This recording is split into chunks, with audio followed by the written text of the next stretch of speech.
Dans quelques semaines, ce sera le 9e rendez-vous régional des équipementiers et des fournisseurs. Et pour nous en parler, on reçoit le directeur général de la Société des fabricants régionaux de la Société du Saguenay-Lac-Saint-Jean, donc M. Pascal Tremblay, qui est avec nous.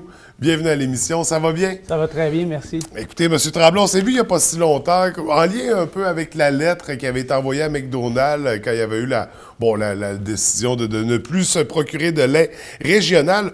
On va faire un petit retour avant de plonger dans notre nouveau sujet, parce qu'il y a eu une réponse à cette lettre-là. McDonald's a répondu. Oui. En gros, qu'est-ce qui ressortait de la réponse? Bien, au départ, la première réponse qu'on a eue de McDonald's, c'était pour nous dire que le lait des produits était fait au Québec, puis on avait des produits au Québec, mais on s'est rendu compte... Mais après coup, c'est ça, on a vu que c'était en Ontario. Effectivement, il y a des coupes de lait... dans les McDonald's du Saguenay-Lac-Saint-Jean qui sont de provenance de l'Ontario. Donc, on a fait le quotidien a sorti la nouvelle. Donc, on a fait des démarches, on a fait une suite par rapport à McDonald's pour finalement avoir une réponse récemment pour dire que peut-être que la lettre qu'ils nous avaient envoyée pouvait porter à confusion, qu'il y a certains produits qui sont faits au Québec, mais certains qui viennent de l'Ontario. Ça demeure pas moins qu'il y a des gobelets qui se retrouvent présentement dans les McDonald's de la région qui ont parcouru plus de 1000 km avant d'être servis aux consommateurs. Alors qu'on en a pratiquement dans notre cour arrière. C'est décevant, mais c'est ça. Qu'est-ce qu'on peut faire? Bien, la société, je veux dire, vous avez fait ce qu'il y avait à faire. Pour ce qui est du reste, on laisse aux gens la décision de réagir comme ils voudront. On va se concentrer, nous, sur du positif, sur des beaux événements qui s'en viennent. Mais en termes de la société, on va faire un rappel de la mission quand même. Quand on parle des fabricants régionaux, qu'est-ce que ça comprend? Oui, donc les fabricants régionaux, effectivement, on a des partenaires justement agroalimentaires, on a des partenaires industriels, construction, donc des partenaires de services également. Donc, tout ce qui est fabriqué, autant de la petite savonnerie que du grand équipementier comme McFar, par exemple, qui font partie de la Société des fabricants régionaux pour maximiser les retombées économiques régionales, s'assurer que nos produits sont mis de l'avant, sont mis en valeur. Donc on va retrouver autant les petits que les très grands joueurs imposants. Donc, les PME, les grandes entreprises peuvent se retrouver au sein de cette société-là pour travailler ensemble pour le développement de la région, puis s'assurer justement qu'il y a un cycle, je veux dire, qu'on s'encourage, qu'on s'auto-encourage nous-mêmes dans la consommation des produits régionaux. Et là, c'est ça, vous organisez depuis quelque temps ce rendez-vous régional des équipementiers et des fournisseurs. C'est quoi cet événement-là exactement? Oui, cette année, dans le cadre du 25e anniversaire, c'est notre 9e édition du rendez-vous des équipementiers et fournisseurs. Puis, à la base, c'est vraiment de s'assurer que les sous-traitants, les équipementiers puissent travailler en synergie pour justement être en mesure de répondre aux grands donneurs d'ordre. Okay. Donc, vraiment une activité de réseautage, de maillage, justement, comment on fait pour la région, pour se préparer pour les contrats qui sont existants. Donc, vraiment, une activité de maillage, mais on a bonifié l'activité cette année, effectivement. On parle d'une 9e édition. Quand ça avait été créé, là, si on se rappelait du contexte, pourquoi on avait mis ça en place au départ, c'était quoi la problématique qu'on avait dans le milieu? Bien, le défi, c'est que dans la région, on a un mythe, on a l'impression que tout le monde se connaît.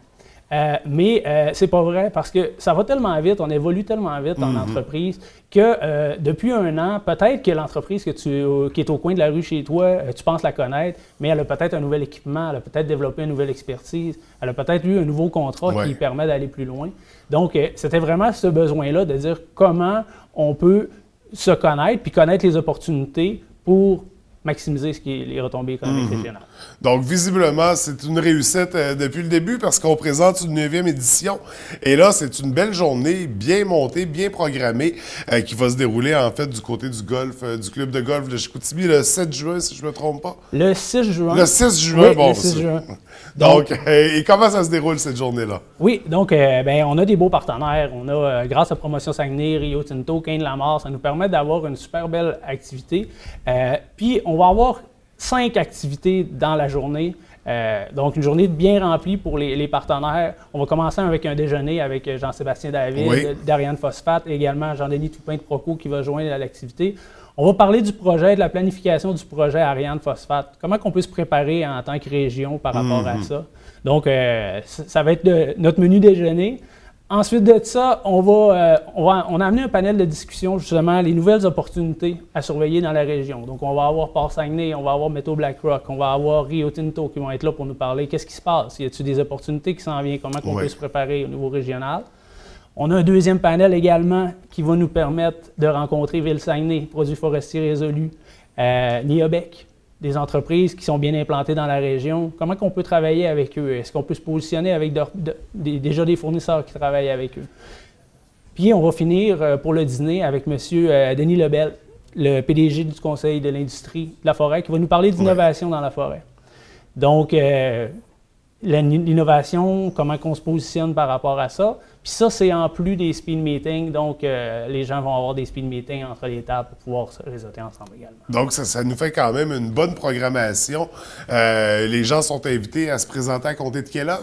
Oui, l'activité va débuter à 7h30. Okay. Donc, les gens vont arriver de 7h à 7h30 pour déjeuner. Puis ce qui est intéressant, c'est que plus les gens s'inscrivent rapidement, plus ils vont avoir le choix parce qu'à travers les déjeuners, à travers le dîner et à travers les speed meetings, les gens, on a déjà 15 équipementiers fournisseurs qui sont confirmés, des gens comme Stas, des gens comme Fonderie Saguenay, qui vont être aux tables, qui vont accueillir les fournisseurs. Puis on a la chance, quand on s'inscrit, de dire « moi, j'aimerais ça déjeuner avec un ou justement dîner avec d'autres ». Donc, les gens ont la possibilité de choisir leur opportunité d'affaires. Donc, plus vite on s'inscrit, plus vite on pourra choisir ces opportunités-là. C'est intéressant, ça s'adresse bien sûr aux PME. Comment on procède pour l'inscription? Oui, pour inscription, on fait toutes les inscriptions se font en ligne. Donc, pour avoir les informations de l'événement, via le Facebook de la Société des fabricants régionaux, section événements. Via le fabricantregionaux.com également, on peut avoir l'information. Donc, très facile. De plus en plus, les gens sont habitués de s'inscrire en ligne, ont la possibilité de faire leur choix directement. Et ça, on a des partenaires là, qui permettent la tenue de l'événement pour une 9e édition. Est-ce qu'on a des partenaires à souligner? Oui, effectivement. Promotion Saguenay qui sont encore partenaires de l'événement. Rio Tinto qui va être du panel, qui est notre partenaire. Kane Lamar aussi, parce qu'on a besoin de services aux fabricants également. Donc, puis, ça compte, on inclut aussi nos partenaires leaders. Plus de 15 entreprises qui ont confirmé de dire, nous, on va être à cet événement-là, on veut rencontrer, puis on veut jouer notre rôle d'acteur économique dans la région, puis entendre parler de ces projets-là. Puis, comment qu'on fait, là, justement, pour s'organiser, pour que ça reste dans la région, ces beaux projets-là? Parce qu'au final, c'est combien d'entreprises qui risquent de participer à l'événement? On attend une centaine de personnes au plus. On a le défi de la salle parce qu'on voulait que ça reste, justement, une belle salle ouverte au Club de golf de Chicoutimi. Mais effectivement, les places sont limitées. Donc, effectivement, il faut réserver tôt. Donc, on réserve rapidement. On rappelle, les gens peuvent passer via le site Internet pour l'inscription de la Société des fabricants. On a le site aussi pour le 9e rendez-vous. Est-ce qu'on a... c'est via vraiment notre site Internet qu'on a tous les détails. La programmation est sur le site également. Donc, les inscriptions sont débutées là, depuis la fin de la semaine dernière. Et là, est-ce que c'est une dernière activité avant l'été pour la Société ou on a d'autres choses à surveiller d'ici là? Non, c'est notre activité majeure avant la fin de l'année. Mais tantôt, on parlait du projet, donc rester positif, de mettre l'avant nos produits. Donc, le 14 juin prochain, la Société des fabricants s'est associée avec le Rendez-vous des gens d'affaires qui tient son tournoi de golf au Club de golf Saguenay-d'Arvida le 14 juin. Puis, ce qu'on fait, c'est que sur tous les trous, les gens vont avoir la chance de découvrir des produits régionaux. Des partenaires régionaux, donc vraiment un tournoi de golf intéressant où les gens vont pouvoir déguster ou d'en apprendre plus sur les produits régionaux. Donc une autre belle activité. J'invite les gens, j'imagine qu'il y a de l'information via votre page Facebook. Donc j'invite les gens à consulter, aimer la page de toute façon pour y retrouver toutes les informations que vous partagez. 9e rendez-vous, donc on rappelle, c'est le 6 juin au Club de golf de Chicoutimi, mais on se dépêche de réserver nos places, de se procurer des billets pour avoir l'opportunité de choisir nos rendez-vous professionnels lors de cette belle rencontre, nos opportunités d'affaires. Monsieur Tremblay, merci d'être venu nous rencontrer ce matin. On vous souhaite un superbe 9e rendez-vous et au plaisir de se revoir. Merci beaucoup, toujours un plaisir. Merci, bonne journée.